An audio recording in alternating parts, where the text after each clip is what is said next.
Border Gavaskar trophy દરમિયાન બીસીસીઆઈએ મોટો નિર્ણય લેતા ભારતીય ટીમના 3 ખેલાડીઓને ભારત પરત મોકલી દીધા છે. આ ખેલાડીઓમાં ઝડપી બોલર યશ દયાલ, મુકેશ કુમાર અને નવદીપ સૈનીનો સમાવેશ થાય છે. આ ખેલાડીઓને રિઝર્વ તરીકે ટીમમાં સામેલ કરવામાં આવ્યા હતા, પરંતુ હવે તેમને બહાર કરી દેવામાં આવ્યા છે.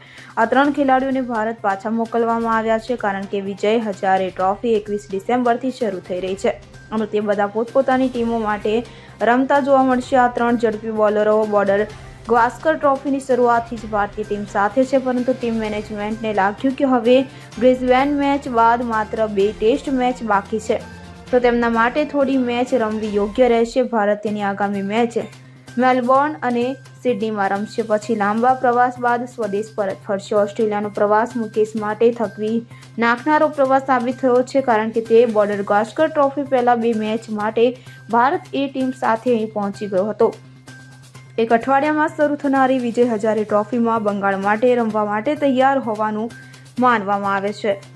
Bureau report CN24 news. હવે જુઓ દેશ દુનિયાની તમામ ખબરો તમારી આંગળીના ટેરવે. ઉઠાવો મોબાઈલ અને Google Play Store પરથી ડાઉનલોડ કરો અમારી CN24 ન્યૂઝ મોબાઈલ એપ.